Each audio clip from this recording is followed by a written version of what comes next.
Aloha and hello.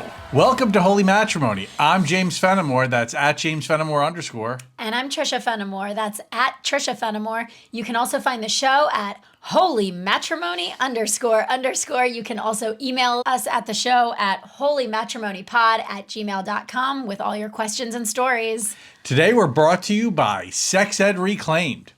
Have you ever wondered how to talk to your kids about sex but don't quite have the words? Sex Ed Reclaimed has you covered with age-appropriate content made just for your family. Get curriculum that covers all the hard topics from a faith-based worldview. Kristen Miele has educated tens of thousands of students in multiple countries to encourage organic conversations within families about a gift God created. This education was made for such a time as this, so find your curriculum today at sexedreclaimed.com. All right, today we're talking about a really important topic, money. So before we started this podcast, I'd put out a question to people, what topics do you want us to cover? And money was one of the top topics that came up. It was money, sex, and communication. And we'll get to the other ones. But today we're talking money because a lot of people want to talk about this topic. Well, you said it. I mean, it's important to let people know that they're not alone if this is a problem for them personally or their marriage, their relationship. Yeah. This is something that a lot of people struggle with. If people have differences in spending levels and, there's arguments there, you are definitely not alone because we've gotten a lot of questions and a lot of inquiries about talking about this. So let's start it off, man. Let's jump right into the deep end of the pool. Moolah. All right, so let's get there. What is a great jumping off point with money, right? I think let's hope that people have already started talking about it. For us, when I met you, I was in a tremendous amount of debt. We're talking I think $40,000, and most of it was credit card debt. So not the ideal kind of debt. Shoes. No, groceries couldn't. But anyway, so what I think is important is having the conversation sooner rather than later. You don't want to lead off with, obviously I didn't lead off with it on our first date, but when things started getting serious, that's when I told you. Then you wound up proposing, and I made it a goal to pay off all my debt by the time we were married. And I'm proud to say on our wedding day, I had a net worth of $0. It's why we made it work. It's man, gravy train, baby. And so you're in it. Yeah, exactly.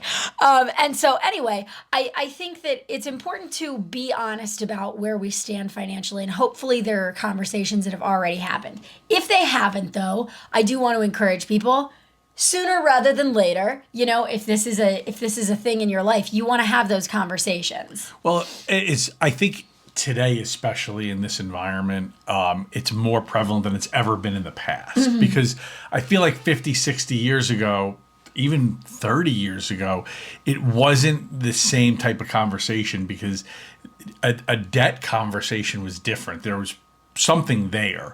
There was a spending habit, maybe it was a shoe addiction or a gambling addiction or something. Now, a lot of people have debt because of college. Yeah. So it's not as taboo to have this conversation. It's not as, even to bring it up and ask somebody about their debt when you get into that relationship, to say, I think it's time we start talking about our finances. Yeah. I know you went to college, or I know maybe you didn't go to college. Is there a reason? That's okay. Or to offer your end of it up and say, listen, I want to let you know that I do have a little student debt left over, and I am bringing that to the table. It might affect our credit score. It might affect us getting a mortgage one day. Yeah, because that's important. What do you have anything you'd like to share with me? Yeah. But let's assume that people have kind of had conversations. They know each other's stuff, but there's differences in spending habits. There's just friction there because, obviously in this economy, it feels like it's easier to spend than ever. And then when you do spend, you're spending more on everything. And it just feels like there's less money. Even if you're making the same, it feels profoundly less because of the economy that we're in. Well, and I think that's what's adding stress to people too. Without a doubt. And it is important to remember the economy is cyclical. Things do change. Right. So your spending has to change with it, but that should also be a common theme. Yeah. You have to be okay with the way your partner spends money. Yeah. So even if it's a good economy and you're making a lot That's of money. a really good point. It's not time to now start throwing the baby out with the bathwater. Maybe the time is to save money and put money away for the kids' college and I think it's important to have like an openness about how we spend money and an honesty there. Like if there's one person spending, I'll say like, if I'm taking secret trips to Target, or if he's gambling a whole bunch, and I use those gendered examples because those are examples that come to us often, and it's like if we're keeping secrets about how we're spending money, that's generally a really bad sign. You use the word. When it comes to money, there needs to be honesty in the relationship and the spending money. I often talk to you about many little fun little wagers I make. I don't tell you, I don't talk. If I make a little bet on the Super Bowl, I talk to you about it. Well, exactly. And I think money is a lot like sex in a lot of ways, where if you're doing something that you wouldn't do if your spouse was in the room. Where are we going with this? No, if you're keeping a secret, if you're sneaking around, if you're being dishonest and telling little lies and telling half truths, you're probably doing something wrong. Yeah. And you probably feel that. And so I think that that's in general the approach we should take. I think you could extend that across or anything in a relationship. Another person. If you're not being honest about who you're talking to with your spouse, exactly, then you're probably doing something wrong. Right. Well, I think one thing that we did early on in our relationship with money that I think is a really healthy thing is to talk about what's the threshold for a purchase where we need to sign off on it with each other. Yeah. And that's a personal thing with every couple. It's going to be a different threshold. But to determine, okay, what's the ticket price on something where I'm going to need to basically get permission and he's going to need to get my permission. This isn't it's an even thing. And we determine that number for us. And, I think that that's a really helpful way to start because it also introduces you to where their mind is at with regard to spending. And if you say, $50 is the threshold and they're saying $550, there's a gulf there that's going to need to be accounted for. Yeah. In expectations of spending. And back to your original point about the state of the economy or maybe the state of the careers of the people in the relationship, that is a number that can change. So having an open dialogue about your finances, I think, is also very important. This isn't a one-time conversation. Right. You guys should be doing it doesn't have to be a monthly check-in necessarily because sometimes people just don't want to talk about money. Right. But you guys should be having a regular conversation about your finances. Check in on how are we doing with our savings. Right. If you're able to put money in the stock market or 401k, you should be looking at that quarterly together. Is it working? Are we making money? Do we have a financial planner? Do we not have a financial planner? Yeah. This is stuff you should be checking in on together. Well, and I think you bring up a good point of together because God forbid something happens to your spouse and they're the one who does all the money stuff. And then you're left trying to pick up the pieces of life while also walking into a financial situation. If you don't have any financial knowledge in general, let alone what your money is doing, it's going to make a hard situation even worse. And so there's almost like an insurance there too, where you're both kind of privy to what's going on. Yeah, so there are two things there. Generally speaking, there's one member of the relationship that is more into handling of the money than I the saw other. a meme recently. In every relationship, there's one person who handles the money and the other person's having a great time. Who's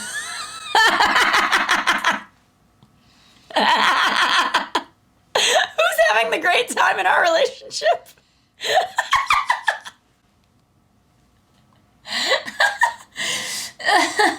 I told her the other day, I have a 401k, and I said, yeah, I'm probably not going to live to see this. It's going to be like yours. It's your retirement plan.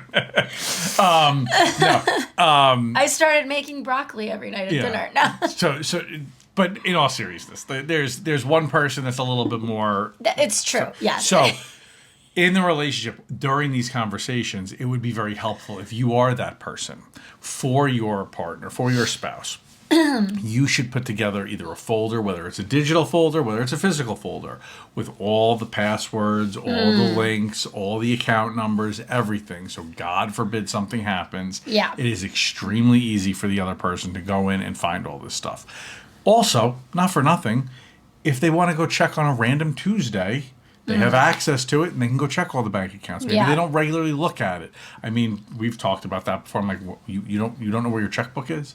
You know, I'm like, you need to. I don't know where my checkbook is literally in this moment. Yes. If I had a gun to my head, there would be a lot of purses I would need to look After through. we got married, I opened us a joint bank account. So like, I could stop writing checks to people like as gifts. So she could start doing it. I still write the checks to people as gifts because she doesn't know where her checkbook is. I bring a lot to the table here, guys. I have strong suits here that I bring. This isn't one of them, all right? But We all have our skills. Trying to get better. Another thing I never had money, so why would I need to worry about what to do with it? If you don't have money, Listen, like I lived in poverty in my 20s. Like I said, you came in with zero, so we're good. Exactly. I shouldn't, I love it. Listen, you bring a lot to the table. You bring plenty. You bring the broccoli to keep me going. Right. That's right. But now I know why. To keep the money flowing longer. I'm picking up on so I don't have to find my checkbook. Yes, I see what's going on here. Make the broccoli. You never have to look for your checkbook. I see what's going on. Now I know why you're anti-cheeseburger. I love cheeseburger. That's true. I love cheeseburger. I don't want to get letters. I was a vegan for 1 year. That's it. And then that was a long time ago. Now while she was with me. Before this guy. I promise you that. Now while she was with me. All right. So the other thing is there are some very basic softwares that are really easy to use that could help. And this is not an ad. This We're is not. no. Nobody. Yeah. Nobody. I won't even name them. You could check them out. Some of them are super cheap, like $30 a year. So I'm not even going to name them. You could just do quick searches on the internet. You'll find them, and that helps organize your finances. And you could see you might have to reallocate some of them. Like sometimes a car wash will show up as a restaurant, and that's weird. But either way, you both can put the app on your phone. You both can get alerts when there's a big spend that happened. That's another easy way to do transparency without then there can't be I forgot to tell you about this. Yeah. You're both going to get the alert when something big gets spent. Yeah. Yeah, that's a good point. Yeah. Yeah, I like the notifications on the phone. Yeah, so that's just a good one. But yeah, I think and it's always important, too, that when you come to the conversation of money, to remember who you're talking to. You're not talking to your business partner. You're not talking to a colleague. You're not talking to your accountant. You're talking to your spouse. You're talking to your partner in a relationship. Come with love. Come with kindness. Come with forgiveness. If they're coming to you in debt, they're coming to you as a loving partner, looking for help, looking for compassion. Yeah. Get out of it together. Don't browbeat them. How can you do this to me? Yeah, there might be some hurt. There might be some betrayal. If but they've been hiding something financial. I will say that's going to get you nowhere. That's a rocking chair. Yeah. Look, there might be an argument. And you're entitled to feel your feelings, though, about financial betrayal, for sure. Yeah. Especially because it does impact you. Sure. Like right now, we're married. We have a shared financial interest. I don't know if that's the word. Interest is a financial word, so I don't know if I. But anyway, This is all starting to make a lot of sense. Why I never had money. This is starting to make sense. You know what? And I think when you were talking about the topic of kindness and just grace, I think it's important also to remember where people came from with money. And if you have a partner who grew up seeing exorbitant wealth or excessive poverty or or big swings where the parents didn't have financial stability, this is all going to play into their relationship with money and how they relate to money. And can we work together as a couple? Can we sort it out with God as to okay, what's the healthiest relationship we can have with money, taking into account what might be, frankly, a form of financial trauma, depending upon how they were raised or what they went through. I wasn't raised in poverty, but I fell into poverty from life circumstances. And so all of this plays a role in how we view money today. I would say also, and I think this will be a good place to maybe put this to bed, only because I want to mention this, and then I think we need to spend an entire episode on this as a part 2 to money.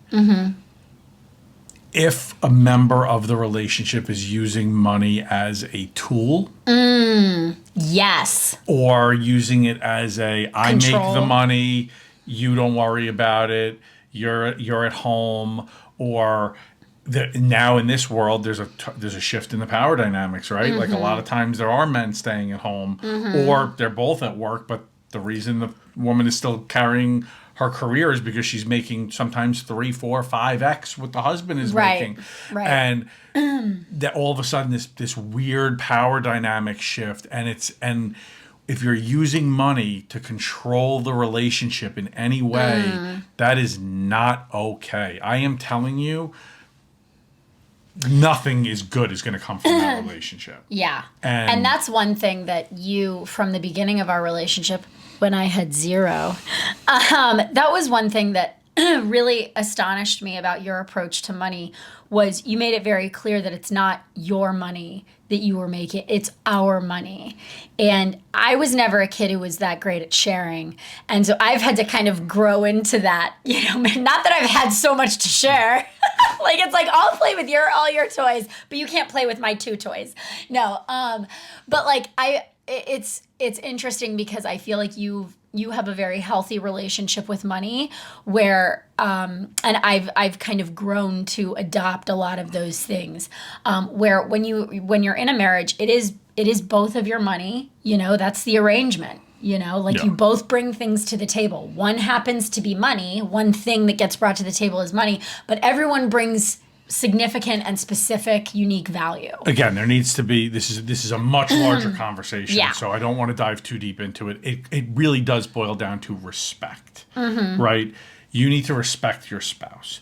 If the husband or the wife is out working 12 hours a day, making all this money, and they come home and their spouse has been on the couch all day, 5 days Watching a week. Netflix, yeah. Okay, I can understand why. Some conversations need to be had, absolutely. They're justified in saying, I don't want you spending the money anymore. This is ridiculous. Yeah, But because if there's they're- a lack of respect on that side. Exactly. Right. There's not respect going to their efforts. Right. But if you're coming home every day and you're coming home to some beautiful home with this great meals and, a social calendar planned for you and just a wonderful life on the that's- other end. Yeah.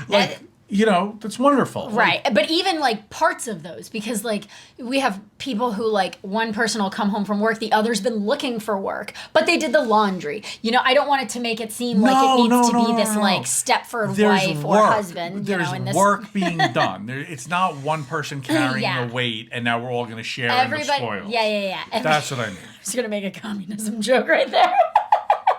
It's not a political podcast, guys. This is why we This is should. not a political podcast. It's inappropriate to make jokes. Anyway, everybody should do their part and do the work that they can do. It's respect. Yeah. It is respect. Yeah. It is, as long as you could both look yourselves in the mirror, respect yourselves, respect your spouse, right. then it is all yours. And Yeah. it should be considered that. And that is, but we really do want to come up with a money part 2. Yeah. And we will do that. Yeah. And talk about this issue because this is a much larger issue. And if you have any questions about that, or even what we've talked about, but questions or specific topics on this, please email us. Well, and I think that a good place to start, if you are starting, is to just get really clear with your partner about how you guys are both spending money. And I mean, we did this recently. We had a room in our house flood, and insurance was being insurance about it. And so we kind of just had to talk about money and how we were going to sort that out, that insurance wasn't going to cover what we thought they might have. And so we had this like kind of reset conversation. And so anytime something like that happens, it's tough, but it's made easier when the communication is open. And then we had like a spending plan going forward. And I think that's, and look, like, sometimes I get a little out, I go a little above budget, here and there with like grocery shopping and stuff. I get really excited about a good sale. But it's like, and he was always so gracious about that, but it is always targeted to like, okay, but we need to get back on track. And both of us recognize that. Yeah. And so I think when we work together as a team and not so much like finger pointing and shaming, I think any topic we talk about is going to come up higher and be made better. Without a doubt. Without a doubt. So, I do look forward to finishing this conversation in another episode. Yeah. I think it's important. Yeah, and maybe we even do like a Q&A episode about money or something where we deal with people's specific issues. Yeah, that'd be wonderful. If you guys want to send us in some questions, that'd be great. Email us at holymatrimonypod@gmail.com or reach out on social media at holymatrimony___. All right, there we go. She loves doing that holy matrimony. She just loves it. One of my favorite parts of this podcast. Now it's time for my favorite part, answering the internet. All right, we got a good one today.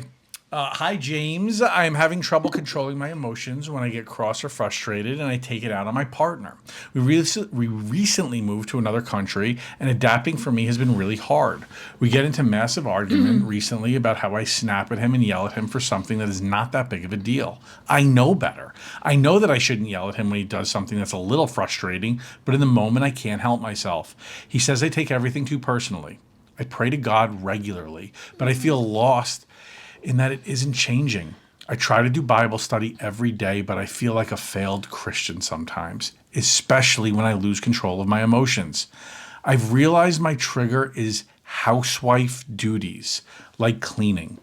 This keeps coming up between us now, and it sours our time together. I know you're super busy, but do you have any advice for me? Well, first of all, you're not a failed Christian. Let's just start there, baseline. Yeah. You might feel that way. But I mean, I don't want to wade into your area. It's Yeah, I just happen to be, a little louder about it. You're not a failed Christian. Like just the fact that you're afraid that you're a failed Christian is proof positive that you are not a failed Christian. Like that is not the case at all. You've told me that over the years, and my heart broke when you were saying how you pray to God all the time, you do your Bible study every day, and you still feel that way. And it's like, man, you are pursuing God relentlessly, and that's just what you should be doing. And it doesn't mean everything's going to snap and everything's perfect and magical from then on.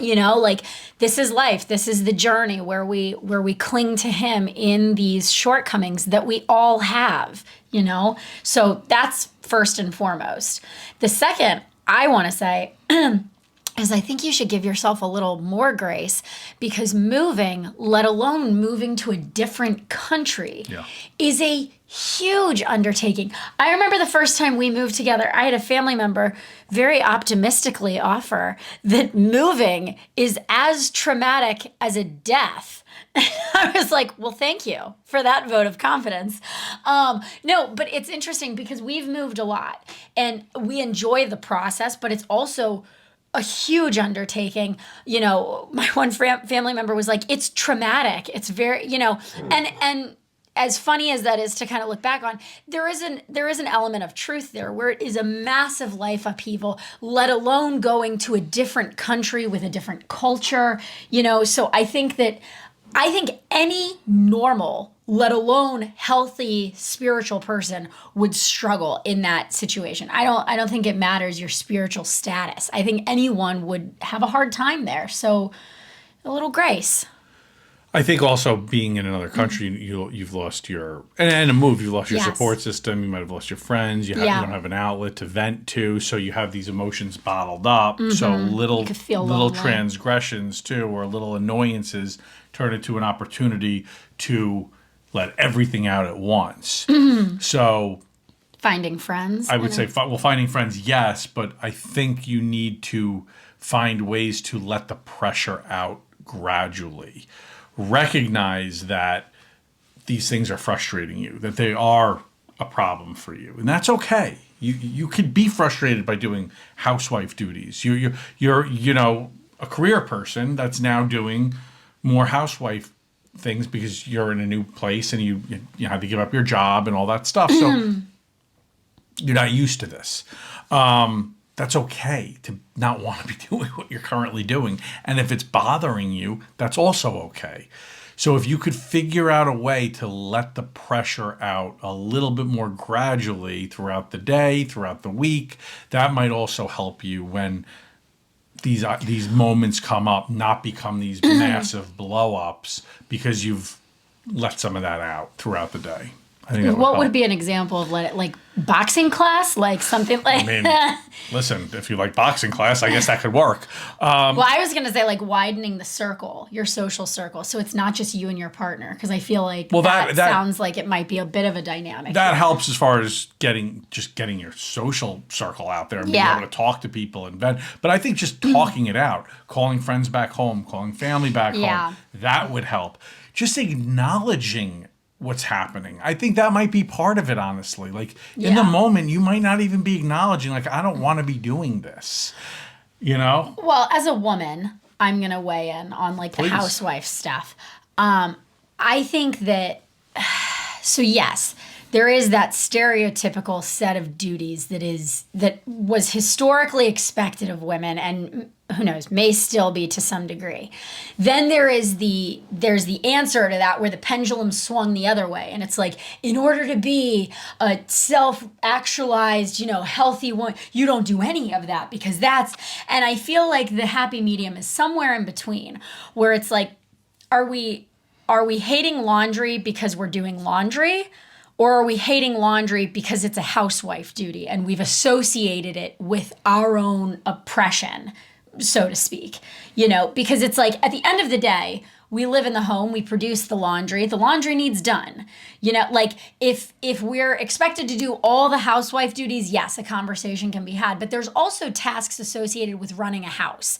And like, whether it's emptying the trash and taking out the garbage or emptying the dishwasher, like there's all these tasks, and how each couple divvies them up might look like historical stereotypes. It might also not, like he does some laundry, I do some laundry. We all try to do laundry because I hate laundry. But it's like, I just want to encourage people that women in particular, that like in this age where there's so many voices saying like, you're a failed woman, or you're some sort of like kept small woman because you do laundry or because you cook dinner, that's not the truth, that there are tasks and then there are stereotypes, but we don't have to claim the stereotype, because I think that's sometimes what repelled me at first with some of these tasks, and just finding the medium, the happy medium, where you and your spouse can divvy up the duties. Does that make sense? Yeah, I mean, there's a huge movement right now about like trad wives. Yeah, the traditional wives. Like, where now it's being romanticized to do that, because they've now gone to work as accountants and insurance salespeople, and they're like, "This is awful. I don't want anything to do with this. I'll go home and make sourdough bread." No, I'll tell you what. I'll tell you what it was. For 3 years, people worked from home, and they were like, "Oh yeah, I forgot. This is what women got to do for 50 years." There's actually a stand-up comic. Oh, I forget her name, but she joked. She's like, "We had it so good, guys. Like, we didn't have to work at all. We could just hang out at the." And look, I'm not claiming that. I just thought it was a funny thing. I understand like the thoughts. I think it comes from like, it's good to go where the Lord has placed your passion and your enthusiasm, whether that's work, whether that's whatever. But it's also good to acknowledge that part of just being an adult human is maintaining and doing things you don't want to do. Like emptying the garbage, like, power washing the house, like emptying the dishwasher and folding laundry. There's just, my mom would always refer to it as the debris of life, the stuff that just needs to be done, but that nobody wants to do, but that it has to get done. I think you got to reframe that. You have a home. You get to maintain your home. Like, do you know how many people wish they had a house? Do you know how many people wish they had a condo or an apartment or a family or whatever? You get to maintain a family. And I think sometimes we take that for granted. And I think sometimes we're like, oh, I got to do the laundry. I got to empty the dishes. I got to take the garbage out. It's like, well, what is that a byproduct of? It's a byproduct of I'm married. It's a byproduct of I have a home. It's a byproduct of I have children. It's a byproduct of all these wonderful things. And the same people who demonize those housewife duties and, make it the stereotype or whatever are the same people who would call that toxic positivity. And that's something that I've had to kind of reckon with, because it's like, there is no such thing as toxic positivity, in my opinion. There is only the broadening of the lens to include some perspective that might improve our There's somebody Our that would call outlook. that toxic positivity is somebody that is a miserable person that wants to drag people down. Well, and with that's the them. thing. When you're in your feelings, you sometimes want to stay in your feelings, and that's what That's what I. Let me explain to you what I grew up learning. Okay, now because now I'm getting annoyed. It is people that I was taught and I learned through seeing that when there are people that are miserable, the thing they love the most is making other people miserable because what does misery love? Company. Yeah. That is true. So let's not celebrate, or call it, whatever it is, positive. Well, whatever. I just was thinking some listeners might hear what you just said and offer and hear that. But I think that what we've discussed now is kind of the antidote to that phrase toxic positivity. It's silly. It's silly. It's silly. It's perspective is what it is. And when we come to the question now of like, how the frustration is being expressed toward the partner, I think that some space and some breathing and some, I would say maybe seek out some hobbies that, okay, yes, release the pressure, but are like calming, because it sounds like the emotions get to be so high and then they need an expression. Well, what I would really suggest also is don't have the conversation when the emotions are at a fever pitch. Yeah. Try to express yourself at a calm time. Yeah. So you could have a rational and real conversation with your partner and let him know how you're really feeling. And maybe he could come around and help you with that. Yeah. Because, it seems like one of the things that's really upsetting you is the fact that you're souring your time together. And how beautiful would it be if you guys could have a really constructive conversation and come out of it with some action items that you could help each other with. And maybe maybe she could go to her husband or partner, I forget what she said, partner, and say like, hey, in the past, it's really helped me when you've done X, Y, and Z, because I know sometimes identifying specifics is helpful. It's really helped me when you've done X, Y, and Z, or when you ask me this certain question at the end of each day, would you be able to help me by doing that more? Because I think that it would help. It also, I think, is a benefit to remember that life is about seasons, and this is a season that you're in where, a lot of these duties are falling to you. It's not always going to be this way, and to contextualize that and to remember that this is temporary and things are going to change, things are going to improve, I think is a very hopeful and also realistic place to be. That's your suggestion about the other times that you could give examples is great, because that's always really helped me when you've needed something. Yeah. When you've done this, this has really helped me. So I think that's a great piece of advice and great suggestion, because we need a roadmap. Us men can use all the help we can get. It's funny because you never ask for directions. But ching. Having a great time. Party of one. We're wrapping this puppy up on that note. I've had it. No, I love it. Anyway, I think that is a good stopping point, though. That's been money.